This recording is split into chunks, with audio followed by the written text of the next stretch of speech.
Space created, by the way.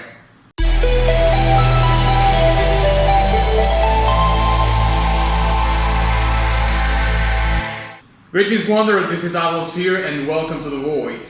Today I'm going to be reacting and breaking down a song called Unfathomed from the Legend of Heroes Ao no KISEKI original soundtrack.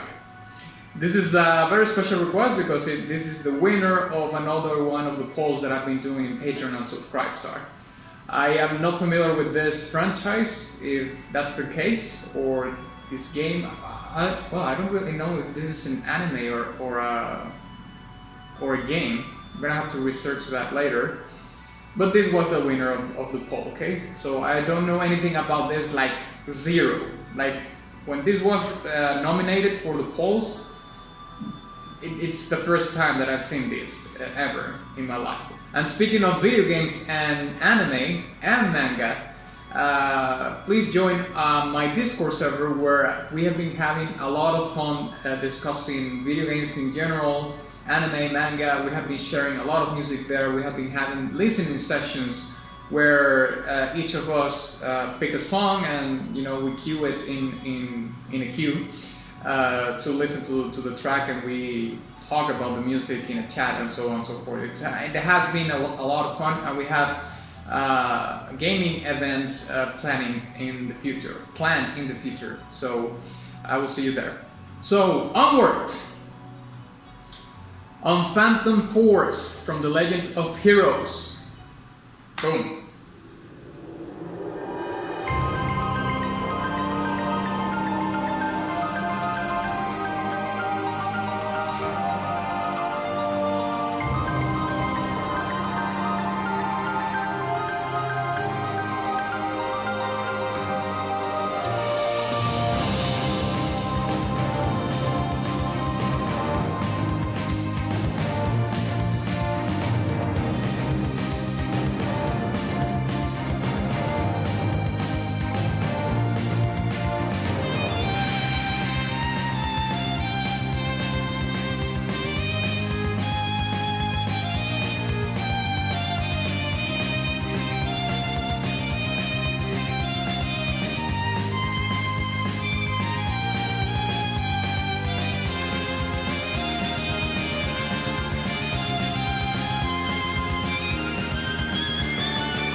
I like that transition.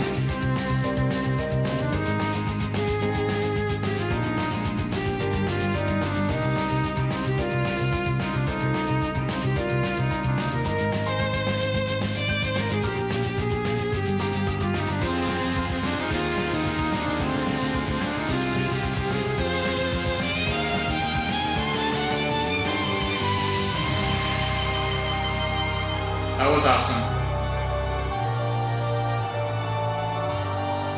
Space created, by the way.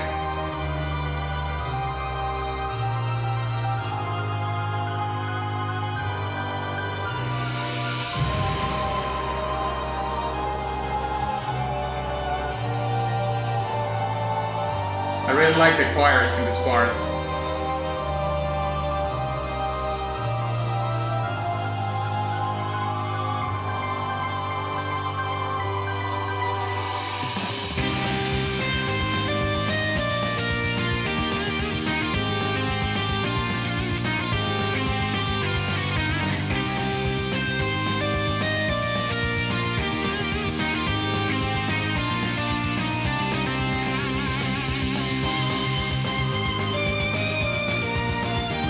I love that guitar solo.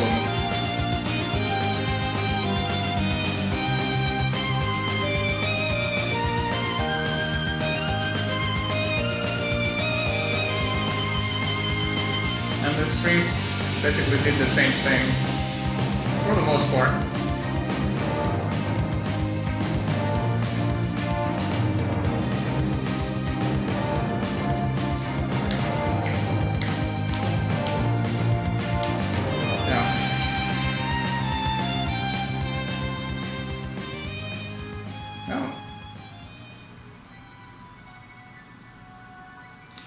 Alright. Well, I can identify two things here. The song is like has like a foundation in a rock song, but on top of this layer we have all the orchestral elements, like the strings, the string section that is going on, which is a cello and some violins and so on and so forth. We are also going to be talking about the space that was created in the track, but also the intro of the song, which was actually my favorite part of the whole track.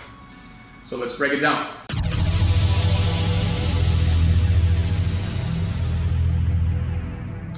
Okay, so I think that we're going to be starting with the intro, which was my favorite part of the track. And the reason why it is my favorite part is because it told me so much of the world and the mythos of this particular video game. And I did research that, by the way. It is a video game indeed. That's the reason why I liked it so much, because it built the story or the lore, if you will, of the world of the Legend of Heroes just by the intro itself. So, like I said before, I have no idea, I've never played this video game, but to me this is a fantasy-rich world. This is a fantasy-rich video game. Even though I saw, like weapons, modern weapons in the art of the video while I was listening to the song, I think this might be like more fantasy rich than science fiction, because it could be like those two things intertwined, but there's more fantasy present in the franchise than the science fiction part of it. And the intro to me sounded very much more like fantasy than any other thing that it could be happening in the video game itself. The track starts with this very lush sound. The first thing that we hear is this luring cymbal sample that introduces very softly into the song. We start hearing the choir and the piano with this very sparkly synthesizer that is playing the same part as the piano. And the piano is one of my favorite instruments anywhere. And the play or how those two instruments play, because they're very percussive, if you will. Remember that a piano is basically like a string instrument, but the strings are played by a hammer. And we have this other instrument, which is a synthesizer, but it has this sparkly sound.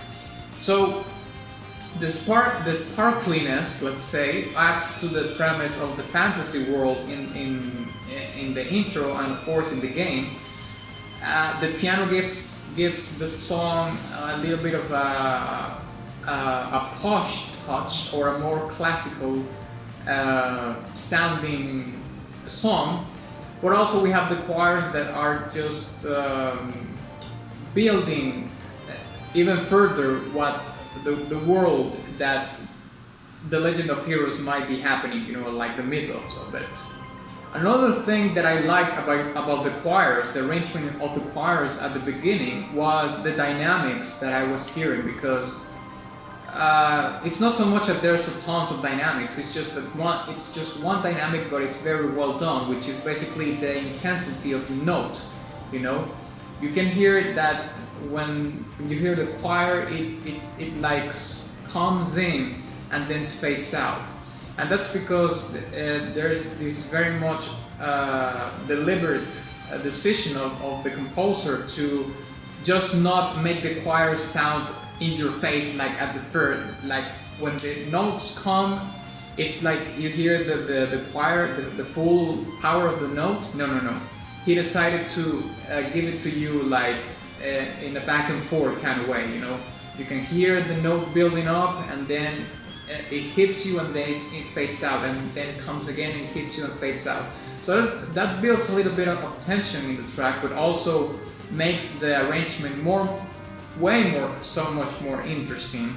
Because if you choose to have the choir just hit you at first when the note first starts and it hits you with its maximum power, it diminishes a little bit the rest, the impact that the rest of the song could potentially have, because it would sound like the climax of the song, it's at the beginning of the song. So, I mean, that works sometimes, but I feel like in this particular case, in this particular song, it was way better the way the composer did it, like having that dynamics, inbuilt into the choir, or on how the intensity of the note comes back and forth. Now, like I was mentioning before, I believe that the song is built upon two very massive layers, and those layers at the same time are divided by all other layers as well. But I would say that the foundation of this track is a rock song, which will be like the foundation here, the basis of the song is right here, and this is the layer of it. And on top of it, you have all these orchestral elements, which are the instruments that carry the motif of the song, which are, of course, the string section. You have the violin and the cello and so on and so forth. But they are not they don't sound separate from each other. I kind of try to show it this way to have a visual example or a visual understanding of how things are built in terms of verticality, I would say, but they are not like separate from each other. They actually play from each other. They are intertwined. They play from each other. So they complement each other to create the track and do it justice. Now, there was something interesting happening in the drums at after the intro, where I was kind of, it threw me off a little bit, but not in a bad way. It's just that I wasn't expecting the drums to be like that, because I think there's some interesting things happening in the time signature. In the time signature, apologies, in that part before we hear the full motif of the track in the strings. Yeah, I don't think it is, and you have the rest of the song being very composed in a very traditional way of a rock song. You have this very standard drum beat, and on top of it you have this very standard rock riff. But before that even begins, you are presented with this very short but interesting part of a song that kind of throws you off. But at the same time, it's like making the song less predictable, Yeah, let's just say that I wasn't expecting it, and I think that the composer was very self-aware in saying like, okay, I think that the song, it's kind of easy to figure out, so I'm gonna make this arrangement here to kind of make the things more interesting, more unexpected, because it's kind of a play. It's playing with you, and say it's like saying like, I'm gonna throw this arrangement here, so people it's gonna be like, what? Hey, where is this going? Something like that. There's another thing that pertains to the motif of the song. I don't really know if this song is from a boss fight or a place in the video game, a cinematic that happens, the intro of the video game. I don't really know. It's certainly very world building, I would say, based on the intro itself.